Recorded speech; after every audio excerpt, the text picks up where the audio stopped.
അള്ളാഹുവിന്റെ പ്രവാചകൻ സല്ലല്ലാഹു അലൈഹി വസല്ലമ തങ്ങളുടെ മുന്നിൽ ഒരു സഹാബി വന്നിട്ട് പറഞ്ഞു, നബിയെ, ഞാനൊരു പുതിയ ബിസിനസ് തുടങ്ങാൻ പോവാ, ഞാൻ ആദ്യം ചെയ്യേണ്ടത് എന്താ? അള്ളാന്റെ റസൂൽ സല്ലല്ലാഹു അലൈഹി വസല്ലമ തങ്ങളുടെ മുന്നിൽ വന്നിട്ട് ചോദിച്ചു, ഞാനൊരു കച്ചവടം തുടങ്ങാൻ പോകുക, എന്ത് ചെയ്യണം നബിയെ? നബി സല്ലല്ലാഹു അലൈഹി വസല്ലമ തങ്ങൾ അല്ലാഹുവിന്റെ പ്രവാചകൻ അവിടെന്ന് പറയുകയാണ്, യഖൂലു ഇദാ ഹമ്മ അഹദുകും ബിൽ അംരി, അല്ലാഹുവിന്റെ പ്രവാചകൻ സല്ലല്ലാഹു അലൈഹി വസല്ലമ തങ്ങൾ പറയുകയാണ്, ഫൽയുസല്ലി റകഅത്തിൻ മിൻ ദൂനിൽ ഫരീള. അല്ലാഹുവിന്റെ പ്രവാചകന്റെ മുന്നിൽ കച്ചവടം തുടങ്ങാൻ ആലോചിക്കുന്ന ഒരു മനുഷ്യനുണ്ടല്ലോ, റസൂലുള്ളാഹി തങ്ങളുടെ മുന്നിൽ വന്നിട്ട് ചോദിക്കുന്നു, നബിയേ, ഒരു കച്ചവടം തുടങ്ങാൻ പോവുകയാണ്, ഞാൻ ആദ്യമായിട്ട് ചെയ്യേണ്ടത് എന്താണ്? പോയിട്ട് കട നോക്കാനല്ല പറഞ്ഞത്, ബിൽഡിംഗ് കെട്ടാനല്ല പറഞ്ഞത്, പണം കൂട്ടാനല്ല പറഞ്ഞത്, അല്ലെങ്കിൽ പാർട്ണർമാരെ വിളിക്കാനല്ല റസൂലുള്ളാഹി പറഞ്ഞത്. അല്ലാഹുവിന്റെ റസൂൽ പറഞ്ഞത് എന്തെന്നറിയുമോ? എടാ, വീട് വെക്കാൻ സ്ഥലം നോക്കി, നിന്റെ കയ്യിൽ പൈസയുണ്ട്, വീട് വെക്കണമെന്ന് ആഗ്രഹമുണ്ടാകുമ്പോ ആദ്യം വരയ്ക്കേണ്ടത് പ്ലാനല്ല, നല്ല എഞ്ചിനീയറെയല്ല പോയി നോക്കേണ്ടത്, അല്ലെങ്കിൽ പടച്ചവനെ കുറ്റിയടിക്കാനുള്ള ദിവസമല്ല നിശ്ചയിക്കേണ്ടത്, അല്ലെങ്കിൽ പടച്ചവനെ അല്ലെങ്കിൽ മറ്റുള്ള വഴികളല്ല നേടേണ്ടത്. റസൂലുള്ളാഹി പറയുകയാ, അവിടെന്ന് പറഞ്ഞു, ഫൽയുസല്ലി റകഅത്തിൻ മിൻ ദൂനിൽ ഫരീള, 2 റകഅത്ത് നമസ്കരിക്കണേ. റസൂലുള്ളാഹിയാണ് പറയുന്നത്, മോനെ 2 റകഅത്ത് നമസ്കരിക്കണമെടാ. വീട് വെക്കുന്നതിന് മുമ്പ്, വീടിന് കുറ്റിയടിക്കുന്നതിന് മുമ്പ്, എഞ്ചിനീയറെ കാണാൻ പോകുന്നതിന് മുമ്പ്, വണ്ടി എടുക്കാൻ മനസ്സിൽ ആഗ്രഹമുണ്ടാകുമ്പോ നീ ചെയ്യേണ്ടത് എന്തെന്നറിയുമോ? അള്ളാന്റെ റസൂല് പറയുകയാണ്, നീ 2 റകഅത്ത് നമസ്കരിക്കണേ. സലാം വീട്ടിയതിന് ശേഷം അള്ളാഹുവിന്റെ ദർബാറിലേക്ക് ഇരു കരങ്ങൾ ഉയർത്തിയിട്ട് കരഞ്ഞുകൊണ്ട് പടച്ചവനോട് പറയണം, അല്ലാഹ്, ഒരു കച്ചവടം തുടങ്ങാൻ പോവുകയാണ് തമ്പുരാനെ, നല്ലതാണോ മോശമാണോ? ഇതിലൂടെ ഞാൻ രക്ഷപ്പെടുമോ? ഇതിലൂടെ ഞാൻ പരാജയപ്പെടുമോ? എനിക്കറിയില്ല തമ്പുരാനെ. അല്ലാഹ്, ഇത് നല്ലതാണെങ്കിൽ നീ നടത്തി തരണേ അല്ലാ. പോകുന്ന വഴികളൊക്കെ തുറന്നു തരണേ അല്ലാ. ഈ കച്ചവടത്തിലൂടെ ഞാൻ നഷ്ടപ്പെട്ടു പോകുമെങ്കിൽ, ഈ കച്ചവടത്തിലൂടെ ഞാൻ നശിച്ചു പോകുമെങ്കിൽ, ഈ വീട് കെട്ടുന്നതിലൂടെ ഞാൻ ദാരിദ്ര്യത്തിൽ പെട്ടുപോകുമെങ്കിൽ തടസ്സങ്ങൾ നൽകി ഇത് തട്ടി മാറ്റണേ അല്ലാ എന്ന് നീ നിസ്കരിച്ച് ദുആ ചെയ്യണമെന്ന് ആദരവായ പ്രവാചകൻ നബി മുഹമ്മദ് മുസ്തഫ, ആദരവായ പ്രവാചകൻ നബി മുഹമ്മദ് മുസ്തഫ സല്ലല്ലാഹു അലൈഹി വസല്ലം തങ്ങൾ പറഞ്ഞു, ആദ്യം ചെയ്യേണ്ടത് 2 റകഅത്ത് നിസ്കരിച്ചിട്ട് അള്ളാന്റെ കയ്യിൽ ഏൽപ്പിക്കണം. അള്ളാഹു ഈമാൻ തരുമാറാകട്ടെ, അള്ളാഹ് ഈമാൻ തരുമാറാകട്ടെ. നബി മുഹമ്മദ് മുസ്തഫ, മഹാനായ നബി മുഹമ്മദ് മുസ്തഫ സല്ലല്ലാഹു അലൈഹി വസല്ലം തങ്ങളുടെ തൃപ്തിയും സഹായവും വേണം നീ രക്ഷപ്പെടണമെങ്കിൽ. അള്ളാഹുവിന്റെ പ്രവാചകൻ സല്ലല്ലാഹു അലൈഹി വസല്ലം തങ്ങളുടെ തൃപ്തിയും സഹായവും ഉണ്ടെങ്കിലേ നീ രക്ഷപ്പെടത്തുള്ളൂ. അതിനെന്തേ ചെയ്യണ്ടേ? അള്ളാഹുടെ സഹായം കിട്ടി, അള്ളാഹുവിന്റെ തൃപ്തി നിനക്ക് കിട്ടി. ഇനി പ്രവാചകൻ സല്ലല്ലാഹു അലൈഹി വസല്ലം തങ്ങളുടെ തൃപ്തി നിനക്കുണ്ടാകണം. വീട് വെച്ചാലും, വണ്ടി എടുത്താലും, പെണ്ണ് കെട്ടിയാലും, വസ്തു വാങ്ങിയാലും, കച്ചവടം തുടങ്ങിയാലും അള്ളാന്റെ തൃപ്തിയും വേണം, മുത്തുനബിയുടെ തൃപ്തിയും വേണം. അള്ളാഹുവിന്റെ റസൂലിന്റെ തൃപ്തി കിട്ടാനുള്ള എളുപ്പ വഴി അള്ളാന്റെ വിശുദ്ധമായ ഖുർആൻ പാരായണം ചെയ്യുമെന്ന് നബിയിന റസൂലുള്ളാഹി.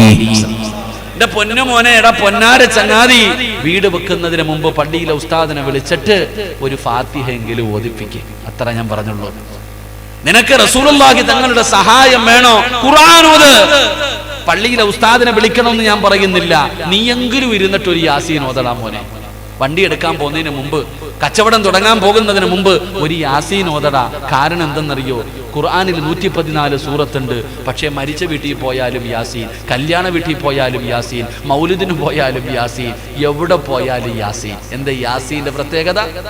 യാസീന്റെ പ്രത്യേകത റസൂലുള്ളാഹി സ്വല്ലല്ലാഹു അലൈഹി വസല്ലമ തങ്ങൾ പറഞ്ഞു, യാസീൻ ഓതുമ്പോൾ എന്തിനു വേണ്ടിയാണോ ഓതുന്നത് അത് അല്ലാഹു കൊടുക്കുമെന്ന് നബി മുഹമ്മദ് മുസ്തഫ. യാസീൻ ഓതുന്നത് പടച്ചവനെ എന്റെ കച്ചവടത്തിൽ ബർക്കത്തുണ്ടാകണം എന്ന് നിയത്ത് ചെയ്തിട്ട് ഓതിയ ബർക്കത്തുണ്ടാകും. പടച്ചവനെ എന്റെ വണ്ടി, പടച്ചവൻ എന്നെ അപകടങ്ങളെ തൊട്ട് നീ കാക്കണം, യാസീൻ ഓതിയ അത് തന്നെ ഉണ്ടാകും. റസൂലുള്ളാഹി തങ്ങൾ പറഞ്ഞു, യാസീൻ ഓതിയിട്ട് ദുആ ചെയ്താൽ അല്ലാഹു സ്വീകരിക്കുമെന്ന് നബിയിന റസൂലുള്ളാഹി. അതാ യാസീന്റെ പ്രത്യേകത, അതാണ് യാസീന്റെ പ്രത്യേകത. എടാ, മരിച്ച് മുതിയങ്ങ പള്ളിയുടെ ഖബർസാനി കിടക്കുന്ന നിന്റെ വാപ്പാടെ ഖബറിന്റെ ചാരത്ത് പോയിട്ട് നീ യാസീൻ ഓതിയ നിന്റെ വാപ്പ 40 ദിവസം രക്ഷപ്പെട്ടു. റസൂലുള്ളാഹി തങ്ങൾ പറഞ്ഞു, ഖബറിന്റെ ചാരത്ത് പോയി നിന്ന് യാസീൻ ഓതിയാൽ 40 ദിവസം ഖബറാളികളുടെ ശിക്ഷ അല്ലാഹു മാറ്റിക്കൊടുക്കുമെന്ന് നബിയിന റസൂലുള്ളാഹി. അതുകൊണ്ട് മുത്തുനബിയുടെ അല്ലാഹുവിന്റെ റസൂലിന്റെ തൃപ്തിയും സഹായവും നിനക്ക് വേണമെങ്കിൽ നീ എന്ത് ചെയ്യണം? ഖുർആൻ ഓതണം, യാസീൻ ഓതണം. യാസീൻ ഓതിയില്ലെങ്കിലും ഒരു ഇഖ്ലാസ് എങ്കിലും ഓതു മോനെ, ഒരു ഫാത്തിഹയെങ്കിലും ഓത്, ഒരു സൂറത്തെങ്കിലും നീ ഓത്.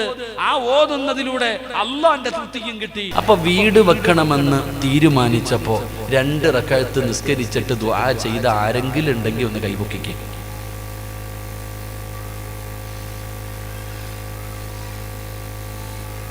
ബിസിനസ് തുടങ്ങണമെന്ന് ആലോചിച്ചപ്പോഴേ, ഒരു കച്ചവടം തുടങ്ങുന്ന സമയത്ത് 2 റക്അത്ത് നിസ്കരിച്ച് ദുആ ചെയ്ത ആരെങ്കിലും ഉണ്ടെങ്കിൽ കൈപൊക്ക്. പെണ്ണ് കെട്ടണമെന്ന് തീരുമാനിച്ചപ്പോൾ നിസ്കരിച്ച ആരെങ്കിലും ഉണ്ടോ? നിനക്ക് ബർക്കത്ത് വേണം, വരും, മോളീന്ന് വരും, കാത്തിരുന്നു. അല്ലാഹു ഈമാൻ തരുമാറാകട്ടെ, അല്ലാഹു ഈമാൻ തരുമാറാകട്ടെ. എടാ, നീ തുടങ്ങിയപ്പോ നിനക്ക് ഓർക്കാനൊന്നും വയ്യ. നിനക്ക് എന്തെങ്കിലും കാര്യം തുടങ്ങുമ്പോ അല്ലാഹും വേണ്ട, ആരും വേണ്ട. പെട്ട് കഴിയുമ്പോ വേണം. കട തുടങ്ങി പൂട്ടാറായി, ലക്ഷങ്ങളുടെ നഷ്ടം വന്നു, കടത്തിലായി. അപ്പൊ പള്ളിക്കകത്ത് വന്നിരുന്നിട്ട് അല്ലാ അല്ലാ അല്ലാ അല്ലാ. ആർക്ക് വേണം നിന്റെ അല്ല വിളി? എടാ, പെടുമ്പോ വിളിക്കാൻ എല്ലാരെ കൊണ്ടും പറ്റും. സാക്ഷാൽ ഫിറഔൻ വിളിച്ചില്ലേ? മൂസാ നബി അലൈഹിസ്സലാം ഫിറഔനിന്റെ കൊട്ടാരത്തിൽ കേറി ഇറങ്ങി നടന്നെടാ, പൊന്നാര ചങ്ങാതി, അള്ളാനെ കൊണ്ട് വിശ്വസിക്കടാ. നിന്റെ ഈ അഹങ്കാരൊക്കെ നീ മാറ്റിവെക്ക്, റബ്ബിനെ കൊണ്ട് നീ വിശ്വസിക്ക്. പോടാ മൂസ, അന റബ്ബുക്കുമുൽ അഅല, ഞാനായി റബ്ബ്, നിന്റെ റബ്ബ, ഞാനാടാ റബ്ബ് എന്ന് മൂസാ നബിയോട് മറുപടി പറഞ്ഞ ആ ശപിക്കപ്പെട്ട ലഅനത്താക്കപ്പെട്ട ഫിറഔനെ അവസാനം ചെങ്കടലി മുങ്ങുമ്പോ അവൻ പറഞ്ഞു, ഹത്താ ഇദാ അദ്റകഹുൽ ഗർഖു, വെള്ളത്തിൽ മുങ്ങുമ്പോ പറയാ, മൂസ നീ പറഞ്ഞ ദൈവത്തെ ഞാൻ വിശ്വസിക്കുന്നുണ്ട് കേട്ടാ. അപ്പൊ വിളിച്ചിട്ട് കാര്യമില്ല. എടാ, നീ വീട് കെട്ടുന്നതിന് മുമ്പ്, നീ പെണ്ണ് കെട്ടുന്നതിന് മുമ്പ്, നീ കച്ചവടം തുടങ്ങുന്നതിന് മുമ്പ്, നീ വണ്ടി എടുക്കുന്നതിന് മുമ്പ്, നീ വസ്തു വാങ്ങുന്നതിന് മുമ്പ് അള്ളാനോട് പറയണം, ഇത് നല്ലതാണോ മോശമാണോ എനിക്കറിയത്തില്ല അല്ലാ. നല്ലതാണെങ്കിൽ ഞാൻ പോകുന്ന വഴികൾ മൊത്തം എനിക്ക് തുറന്ന് എളുപ്പമാക്കി തരണം, ഇല്ലെങ്കിൽ തടസ്സങ്ങൾ തന്ന് തട്ടി മാറ്റണം എന്ന് നീ പറയണേ എന്ന് സിറാജല്ല പറയുന്നത്, മഹാനായ ആദരവായ പ്രവാചകൻ നബി മുഹമ്മദ് മുസ്തഫ സല്ലല്ലാഹു അലൈഹി വസല്ലം. അല്ലാഹു ഈമാൻ തരുമാറാകട്ടെ. അപ്പൊ ഒന്നാമത്തെ കാര്യം തന്നെ ചെയ്തിട്ടില്ല. ഇപ്പൊ മനസ്സിലായ? ഒന്നാമത്തെ കാര്യം തന്നെ നിങ്ങൾ ചെയ്തിട്ടില്ല. പിന്നെ എങ്ങനെ നിങ്ങൾക്ക് അഭിവൃദ്ധി ഉണ്ടാകും? ഇനി രണ്ടാമത് ചെയ്യേണ്ടത് എന്താ? വിശദീകരിക്കുന്നില്ല, ആകെ 1 മണിക്കൂറല്ലേ ഉള്ളൂ, വിശദീകരിക്കുന്നില്ല. 2, മഹാനായ പ്രവാചകൻ സല്ലല്ലാഹു അലൈഹി വസല്ലമ തങ്ങൾ പറയുകയാണ്, എന്റെ പ്രിയപ്പെട്ട പെങ്ങളെ, ഇനിയെങ്കിലും നീ ഒന്ന് ചെയ്യാൻ തയ്യാറാക്. അല്ലാഹുവിന്റെ വിശുദ്ധമായ ഖുർആൻ പറയുകയാണ്, രണ്ടാമത്തെ കാര്യം എന്തെന്നറിയുമോ? വഅംറുഹും ശൂറാ ബൈനഹും. അല്ലാഹുവിന്റെ വിശുദ്ധമായ ഖുർആൻ 114 സൂറത്തുകൾ. ആ 114 സൂറത്തിലെ ഒരു സൂറത്തിന്റെ പേരെന്തെന്നറിയുമോ? സൂറത്തു ശുഅറാ. കൂടിയാലോചന ഖുർആനിലെ ഒരു സൂറത്തിന്റെ പേര് തന്നെ. എങ്കിൽ അല്ലാഹു പറയുകയാണ്, മോനെ, വീട് വെക്കുന്നതിന് മുമ്പ്, കച്ചവടം തുടങ്ങുന്നതിന് മുമ്പ്, വണ്ടി എടുക്കുന്നതിന് മുമ്പ്, വസ്തു വാങ്ങുന്നതിന് മുമ്പ്, എന്ത് കാര്യവും ചെയ്യുന്നതിന് മുമ്പ് നീ നിന്റെ കുടുംബക്കാരോട് ചർച്ച ചെയ്യണേ. എടാ, നിന്റെ കുടുംബത്തിലെ കാരണവന്മാരുണ്ടല്ലോ, അല്ലെങ്കിൽ നീ തുടങ്ങുന്ന കച്ചവടത്തെ കുറിച്ച് അറിവുള്ളവർ, അവരോട് നീ ചോദിക്കണം. ചോദിക്കണം, അവരോട് നീ ചർച്ച ചെയ്യണം എന്ന് പറഞ്ഞു തന്ന് കാണിച്ചു തന്നതാരെന്നറിയുമോ? എന്തെങ്കിലും ഒരു കാര്യം ചെയ്യുന്നതിന് മുമ്പ്, സ്വന്തം തീരുമാനമെടുക്കുന്നതിന് മുമ്പ് നീ ആരോടെങ്കിലും ചോദിക്കാൻ പറഞ്ഞു തന്നതാരെന്നറിയുമോ? ഈ ലോകം മുഴുവനും അടക്കി ഭരിക്കുന്ന രാജാതിരാജനായ, ഈ പ്രപഞ്ചത്തിന്റെ അധിപനായ എന്റെയും നിന്റെയും റബ്ബുണ്ടല്ലോ, ആ അള്ളയാ കാണിച്ചു തന്നത്. വൈദ് ഖാല റബ്ബുക ലിൽ മലായികതി ഇന്നി ജാഇലു ഫിൽ അർളി ഖലീഫ. അല്ലാഹു മനുഷ്യൻ എന്ന് പറയുന്ന എന്നെയും നിന്നെയും സൃഷ്ടിക്കാൻ തീരുമാനിച്ചപ്പോ അല്ലാഹു മലക്കുകളെ മുഴുവനും വിളിച്ചുകൂട്ടി, കോടാനുകോടി മലക്കുകളെ വിളിച്ചുകൂട്ടി. എന്നിട്ട് അല്ലാഹു ചോദിക്കുകയാണ്, മലക്കുകളെ, മനുഷ്യനെന്ന് പറയുന്ന ഒരു വിഭാഗത്തെ ഞാൻ സൃഷ്ടിക്കാൻ പോകുകയാണ്, എന്താണ് നിങ്ങളുടെ അഭിപ്രായം? അല്ലാഹു ചോദിക്ക, അല്ലാഹുക്ക് ചോദിക്കേണ്ട വല്ല കാര്യമുണ്ടോ? അള്ളാഹുവാണ് മലക്കുകളെ സൃഷ്ടിച്ചത്. ആ മലക്കുകളെ വിളിച്ചു നിർത്തിയിട്ട് അല്ലാഹു ചോദിക്ക, ഞാൻ മനുഷ്യൻ എന്ന് പറയുന്ന ഒരു വിഭാഗത്തെ സൃഷ്ടിക്കാൻ പോകുന്നു, നിങ്ങളുടെ അഭിപ്രായം എന്താ? മലക്കുകൾ പറഞ്ഞു, വേണ്ട അല്ലാഹ്, വേണ്ട അല്ലാഹ്. അപ്പോഴും അല്ലാഹു പറഞ്ഞു, ഇന്നി അഅലമു മാ ലാ തഅലമൂൻ, നിങ്ങൾക്കറിയാത്തത് പലതും എനിക്കറിയാം. അപ്പൊ നമ്മൾ മനസ്സിലാക്കേണ്ടത്, അല്ലാഹു സുബ്ഹാനഹു വ തആല ഒരു കാര്യം ചെയ്യാൻ തീരുമാനിച്ചപ്പോൾ അല്ലാഹു മലക്കുകളോട് അഭിപ്രായം ചോദിച്ചു എന്ന് അല്ലാഹുവിന്റെ വിശുദ്ധ ഖുർആൻ. അല്ലാഹു ഈമാൻ തരുമാറാകട്ടെ, അല്ലാഹ് ഈമാൻ തരുമാറാകട്ടെ. എന്നിട്ടും മലക്കുകൾ പറഞ്ഞ, മലക്കുകൾക്ക് അറിവില്ല, എന്നിട്ടും അല്ലാഹ് ചോദിച്ചു. നീ കട തുടങ്ങാൻ നേരത്ത് ആരോടാ ചോദിച്ചേ? നീ കട തുടങ്ങാൻ നേരത്തെ ആരോടാ ചോദിച്ചേ? നീ വീട് വെക്കാൻ നേരത്തെ ആരോട് പോയി ചോദിച്ചിട്ടാ നീ വെച്ചത്? എന്റെ പ്രിയപ്പെട്ടവരെ, അല്ലാഹ്ക്ക് ഈഗോ ഇല്ലായിരുന്നു. എനിക്കും നിനക്കും പോയിട്ട് അവന്റെ അടുക്ക പോയി എങ്ങനെ പോയി ചോദിക്കില്ലേ? ഓന്റെ അടുത്ത് പോയി എങ്ങനെ ചോദിക്കാനാ? നാണക്കേട് അല്ലേ? അവൻ എന്നെ കുറിച്ച് എന്ത് വിചാരിക്കും? നമ്മൾ ചോദിക്കാറില്ല. എങ്കിൽ അല്ലാഹു സുബ്ഹാനഹു വ തആല തന്റെ മലക്കുകളോട് അഭിപ്രായം ചോദിച്ചു. മഹാനായ നബി മുഹമ്മദ് മുസ്തഫ സല്ലല്ലാഹു അലൈഹി വസല്ലമ തങ്ങൾ ബദറി പോകുമ്പോൾ സ്വഹാബത്തിനോട് ചോദിച്ചു, സഹാബ, നിങ്ങളുടെ അഭിപ്രായം എന്താ? ബദർ യുദ്ധത്തിന് പോയപ്പോ, ഹന്തക്ക് യുദ്ധത്തിന് പോയപ്പോ അല്ലാഹുവിന്റെ പ്രവാചകൻ സല്ലല്ലാഹു അലൈഹി വസല്ലമ തങ്ങൾ സ്വന്തം തീരുമാനമെടുക്കുകയായിരുന്നില്ല, സ്വഹാബത്തിനോട് അഭിപ്രായം ചോദിച്ചു എന്ന് ചരിത്രം പഠിപ്പിക്കുന്നു. അപ്പൊ അല്ലാഹുക്ക് ചോദിക്കാം, മുത്തുനബിക്ക് ചോദിക്കാം, സിറാജിന് പറ്റൂല. അല്ലാഹുക്ക് ചോദിക്കാം, അല്ലാഹുവിന്റെ റസൂൽ സല്ലല്ലാഹു അലൈഹി വസല്ലമ തങ്ങൾക്ക് ചോദിക്കാം, എനിക്കും നിങ്ങൾക്കും പറ്റത്തില്ല. അങ്ങനെ ചോദിക്കാത്തത് കൊണ്ടാ ഇപ്പൊ കടന്ന് അനുഭവിച്ചുകൊണ്ടിരിക്കുന്നത്. അല്ലാഹു കാത്തിരക്ഷിക്കുമാറാകട്ടെ, ഉറക്ക അല്ലാഹു കാത്തിരക്ഷിക്കുമാറാകട്ടെ. എന്റെ പ്രിയപ്പെട്ട സഹോദരങ്ങളെ, വീട് കെട്ടും. ഇപ്പൊ എല്ലാവരും വീട് കെട്ടാൻ തുടങ്ങിക്കഴിഞ്ഞാൽ വീടൊക്കെ കെട്ടും. എന്നിട്ട് പള്ളിയിലെ ഉസ്താദ് വരും ഉദ്ഘാടനത്തിന് വന്നിട്ട് ഉസ്താദ് പറയും, ആ അവിടെ ഇടിച്ചുകള, ഇവിടെ ഇടിച്ചുകള, അത്ര തന്നെ. നിന്റെ വീടിന്റെ താമസം കയറുന്ന എന്താ കുടിയിറക്കല്ലോ, എന്താ പന പറയാ, എന്താ കുടിയല്? മുടിയല. ഇപ്പൊ എടാ, നിന്റെ വീടിനകത്ത് താമസം തുടങ്ങുന്ന അന്നത്തെ ദിവസം പള്ളിയിൽ നിന്ന് ഉസ്താദന്മാരൊക്കെ വരും, ദുആ ചെയ്യാൻ വല്ല തങ്ങന്മാരൊക്കെ വരും. എങ്ങനെയുണ്ട് ഉസ്താദെ വീട്? ഉസ്താദന്മാരിങ്ങനെ തലതാഴ്ത്തിയിരിക്കും. അല്ല, ധൈര്യമായിട്ട് പറ ഉസ്താദെ. ഉസ്താദ് പറയും, അതവിടെ പാടില്ലട്ടാ, അത് വേണ്ട, ഇടിച്ചു കളയണം. അപ്പത്തേക്ക് കെട്ടിയ വീട് ഒന്നാമത്തെ ദിവസം തന്നെ ഇടിക്കാൻ പറയാ. എടാ ചങ്ങാതി, ഇത് കെട്ടുന്നതിന് മുമ്പ് നീ പള്ളിയുടെ ഖത്തീബിനടുത്ത് പോയി ചോദിക്കണ്ടേ? നിന്റെ വീട് പണിയുന്നതിന് മുമ്പ്, എടാ എഞ്ചിനീയറിന് എത്ര വിവരം കാണും? ഓന് വരയ്ക്കാനേ അറിയത്തുള്ളൂ, ബാക്കിയൊന്നും അറിയത്തില്ല. വീടെന്ന് പറഞ്ഞാൽ എന്തെന്നറിയോ നിനക്ക്? വീടെന്ന് പറഞ്ഞാൽ നിനക്ക് അതിനകത്ത് താമസിക്കണ്ടേ? നിനക്ക് മരിക്കുന്ന കാലം വരെ ആ വീടിന്റെ അകത്ത് താമസിക്കണ്ടേ? നിനക്ക് സമാധാനം വേണ്ടേ? റസൂലുള്ളാഹി സ്വല്ലല്ലാഹു അലൈഹി വസല്ലമ തങ്ങൾ പറഞ്ഞു, ഇദാ അറത്ത റസൂലുള്ളാഹി സ്വല്ലല്ലാഹു അലൈഹി വസല്ലമ തങ്ങൾ പറഞ്ഞു, ഒരു മനുഷ്യനെ അല്ലാഹു നശിപ്പിക്കാൻ ഉദ്ദേശിച്ചാൽ അവന് കള്ളുകുടിയല്ലേ കൊടുക്കുന്നേ. ഒരാളെ അല്ലാഹു നശിപ്പിക്കാൻ ഉദ്ദേശിച്ച അവനെ കള്ളുകുടിയനാക്കൂല, അതല്ല, അല്ലെങ്കിൽ പെണ്ണുപിടിയനോ പലിശക്കാരനാക്കൂല. അല്ലാഹു ഒരാളെ നശിപ്പിക്കാൻ ഉദ്ദേശിച്ചാൽ അവന് വീട് വെക്കാൻ ആഗ്രഹം കൊടുക്കും. അവൻ മുടിഞ്ഞു പോകും. അല്ലാഹു കാത്തിരക്ഷിക്കുമാറാകട്ടെ. ഈ മുതിയങ്ങ മുതൽ നേരെ ചെറുവാഞ്ചേരി വരെ പോയാൽ മതി. ഇതിനിടയിൽ എത്ര വീടുകൾ ഇന്നും അങ്ങനെ കിടക്കുന്നുണ്ട്. എന്റെ പ്രിയപ്പെട്ട സഹോദരങ്ങളെ, വീട് വെക്കാൻ തുടങ്ങി.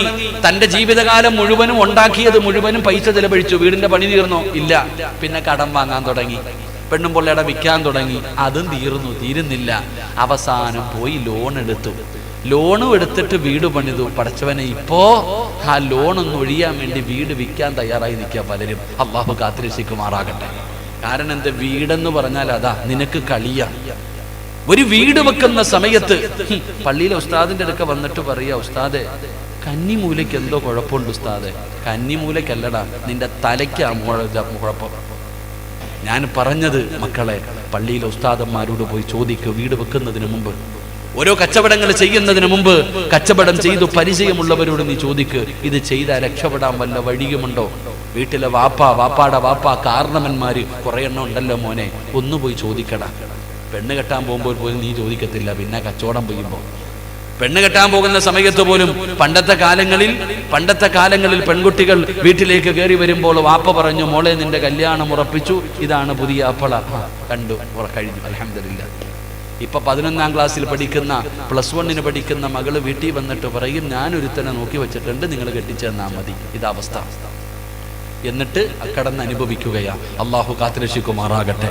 അപ്പൊ 2 സിറാജ് പറഞ്ഞതല്ല, അള്ളയാ പറഞ്ഞത്. വഅംറുഹും ശൂറാ ബൈനഹും. നീ എന്ത് നല്ല കാര്യം ചെയ്യാൻ തീരുമാനിക്കുമ്പോഴും നീ അറിവുള്ളവരോട് ചോദിക്ക്. ഒറ്റയ്ക്ക് തീരുമാനമെടുക്കരുത്, മുഷാവറ ചെയ്ത് തീരുമാനമെടുക്ക്. അള്ളാഹു നിന്നെ രക്ഷപ്പെടുത്തും, പടച്ചവൻ നിന്നെ സഹായിക്കുമെന്ന് നബി മുഹമ്മദ് മുസ്തഫ. അള്ളാഹു നമുക്ക് ഈമാൻ നൽകുമാറാകട്ടെ. അള്ളാഹ് ഈമാൻ നൽകുമാറാകട്ടെ. 3 ഇങ്ങോട്ട് നോക്ക്.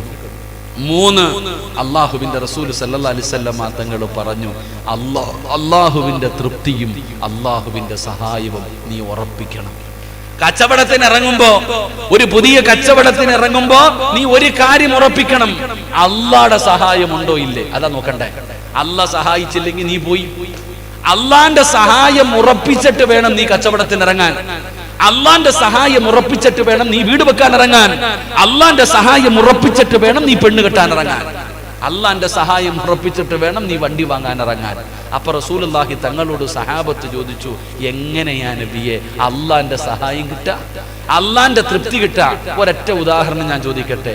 പഴയ കാലങ്ങളിൽ നിങ്ങളുടെ വീട്ടിൽ ഒരു തെങ്ങ് വെച്ചു. നിങ്ങളുടെ വീടുകളിൽ നിങ്ങളുടെ വാപ്പ അല്ലെങ്കിൽ വാപ്പയുടെ വാപ്പ നിങ്ങളുടെ വീട്ടിൽ ഒരു തെങ്ങ് വെച്ചു. ആ തെങ്ങിൽ നിന്ന് ആദ്യമായിട്ട് കിളിക്കുന്ന തേങ്ങ എന്ത് ചെയ്യുമായിരുന്നു? പറ. നിങ്ങൾക്ക് മടിവല്ലോ ഉണ്ടോ? അല്ല, നിന്റെ മൊഴിയാൻ വല്ല പാടുണ്ടോ? നിങ്ങളുടെ വീട്ടിൽ ഒരു തെങ്ങിൽ നിന്ന് ആദ്യമായിട്ട് കിട്ടുന്ന തേങ്ങ എന്ത് ചെയ്യുമായിരുന്നു? പള്ളിക്ക് കൊടുക്കും. ഒരു 10 മുട്ട വെച്ചു, വിരിഞ്ഞാൽ ഒരു കോഴി ആർക്ക് കൊടുക്കും? പള്ളിക്ക് കൊടുക്കും. നിന്റെ വീട്ടിലോ? നീ വെട്ടി തിന്നും. അതന്നെ അവസ്ഥ. അവർക്ക് വിവരം ഉണ്ടായിരുന്നു, അവർക്ക് ബുദ്ധി ഉണ്ടായിരുന്നു. എന്റെ പ്രിയപ്പെട്ട സഹോദരങ്ങളെ, പണ്ടത്തെ കാലത്ത് അങ്ങനായിരുന്നു. അള്ളാഹുവിന്റെ റസൂൽ സല്ലല്ലാഹു അലൈഹി വസല്ലം തങ്ങൾ പറഞ്ഞു, ഹുബ്ബുൽ ഫുഖറാഇ വൽ മസാകീൻ. അള്ളാഹുവിന്റെ സഹായം വേണോ, അള്ളാഹുവിന്റെ തൃപ്തി വേണോ, ഒരു സദഖ കൊടുക്കടാ മോനെ.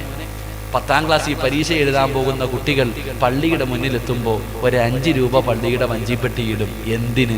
വെറുതെ.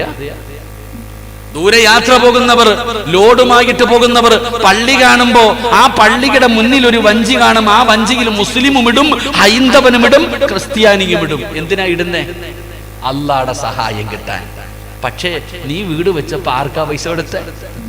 നീ വണ്ടി 25 ലക്ഷത്തിന്റെ വണ്ടി എടുത്തപ്പോ ആർക്കാടാ പള്ളിയിൽ ഒരു 5 പൈസ നീ ഇട്ടോ? നീ നിന്റെ മക്കളെ കെട്ടിച്ചപ്പോ ഏതെങ്കിലും ഒരു പാവപ്പെട്ടവന് എന്തെങ്കിലും 1 ഗ്രാം നീ വാങ്ങിക്കൊടുത്തോ? എന്നിട്ട് നിനക്ക് ബറക്കത്ത് വേണം. അള്ളാഹു നമുക്ക് ഈമാൻ നൽകുമാറാകട്ടെ. ഉറക്കപ്പറ, അല്ലാഹ് ഈമാൻ നൽകുമാറാകട്ടെ. മഹാനായ നബി മുഹമ്മദ് മുസ്തഫ സല്ലല്ലാഹു അലൈഹി വസല്ലമ തങ്ങൾ പറയുകയാണ്, അള്ളാഹുവിന്റെ റസൂല് പറയുകയാണ്, പടച്ച റബ്ബിന്റെ സഹായം നിനക്കുണ്ടാകണം, അള്ളാഹുവിന്റെ തൃപ്തി നിനക്കുണ്ടാകണം. ആ തൃപ്തി കിട്ടാറുള്ള എളുപ്പ വഴി എന്തെന്നറിയുമോ? ഹുബ്ബുൽ ഫുഖറാഇ വൽ മസാകീൻ. നീ പാപങ്ങളെ ഇഷ്ടപ്പെടൂ, പാപങ്ങളെ സഹായിക്കൂ, എന്തെങ്കിലും ഒരു സദഖ കൊടു. അള്ളാന്റെ പള്ളികളുണ്ടല്ലോ, മദ്രസകളുണ്ടല്ലോ, യതീഖാനകളുണ്ടല്ലോ, യതീമായ മക്കളുണ്ടല്ലോ, പാവപ്പെട്ട പെൺകുട്ടികളുണ്ടല്ലോ, രോഗികളായി കിടന്ന കിടപ്പിൽ കിടന്ന് മലമൂത്ര വിസർജനം നടത്തുന്നവരുണ്ടല്ലോ, ആ പാവപ്പെട്ടവർക്ക് നീ ഒരു സദഖ കൊടുക്ക്. ആ സദഖ കൊടുക്കുന്നതിലൂടെ അല്ലാഹു നിന്നെ സഹായിക്കുകയാ.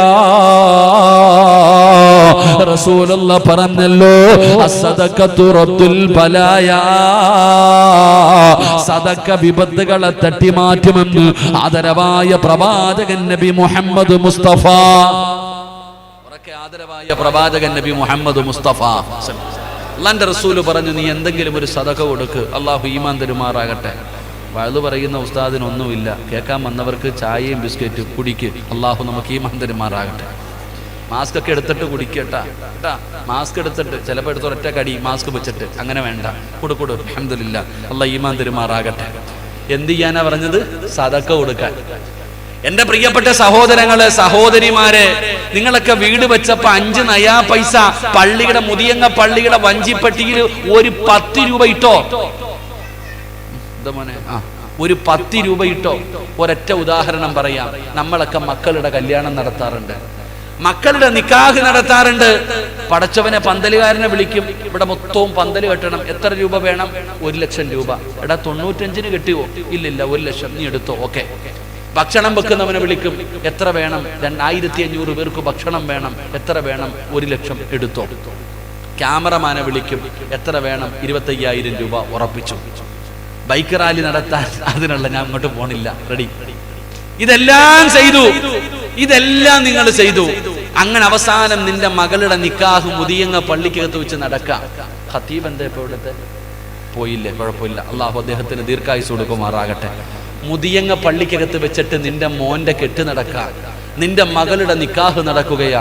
അങ്ങനെ നീ വിളിച്ചവരെല്ലാവരും വന്നു, പള്ളിക്കകത്ത് വന്നു. അവസാനം പള്ളിയിലെ ഖത്തീബ് വന്നിട്ട് കൈ പിടിച്ചു വെച്ചിട്ട് പറഞ്ഞു, ഉസവ്വിജുക അലാമ അമറല്ലാഹു തആല ബിഹി മിൻ ഇംസാകിൻ ബിമഅറൂഫിൻ ഔ തസ്രീഹിൻ ബിഇഹ്സാൻ. സവ്വജതുക വൻകഹതുക എന്നൊക്കെ പറഞ്ഞിട്ട് ഉസ്താദ് അങ്ങോട്ട് കല്യാണം നടത്തി. നിന്റെ നിക്കാഹ്, നിന്റെ മകളുടെ നിക്കാഹ് നടത്തി കൊടുത്തു. എന്നിട്ട് ഉസ്താദ് 2 കൈയും ഉയർത്തിയിട്ട് അല്ലാഹുവോട് പറയുക, അയ്യുഹൽ അറൂസാൻ ബാറകല്ലാഹു ലകുമാ വ ബാറക അലൈകുമാ വ ജമഅല്ലാഹു ബൈനകുമാ ഫീ ഖൈരിൻ വ ലുത്ഫിൻ വ ആഫിയ. എന്താ അർത്ഥം എന്നറിയോ? അല്ലാഹുവേ, ഈ നവദമ്പതികൾക്ക് നീ ബറക്കത്ത് ചെയ്യണേ അല്ലാ, നല്ല ജീവിതം കൊടുക്കണേ അല്ലാ, ഒത്തൊരുമ കൊടുക്കണേ അല്ലാ. ഉസ്താദ് നെഞ്ചു പൊട്ടിയിട്ട് ദുആ ചെയ്യുക. അപ്പം നിന്റെ വാപ്പ പോലും ചിലപ്പോൾ ഇങ്ങനെ വെച്ചിരിക്കണ കൈ, നിന്റെ വാപ്പ പോലും ചിലപ്പോ കൈ ഇങ്ങനെ താഴെ ഇട്ടിട്ടിരിക്കുക, അങ്ങോട്ടും ഇങ്ങോട്ടും നോക്കുക, ആമീൻ പറയണമെന്നില്ല. നിന്റെ കൂടപ്പുറപ്പ് ക്യാമറയും പിടിച്ചോണ്ട് ഇങ്ങനെ നടക്കുക. പലരും ഇങ്ങനെ ഭിത്തിയും ചാരിയിരിക്കുക, കാലും നീട്ടിയിട്ട്. നിനക്കൊരു നല്ല ജീവിതം കിട്ടാൻ വേണ്ടി ഏറ്റവും കൂടുതൽ ദുആ ചെയ്തത് പള്ളിയിലെ ഖത്തീബ. പക്ഷേ ആ പള്ളിയിലെ ഖത്തീബിന് കൈമടക്ക് കൊടുക്കേണ്ട സമയം വന്നപ്പോ വാപ്പാനോട് ചോദിച്ചു, എത്ര കൊടുക്കണമെന്ന്? 500 വേണോ 1000 വേണോ?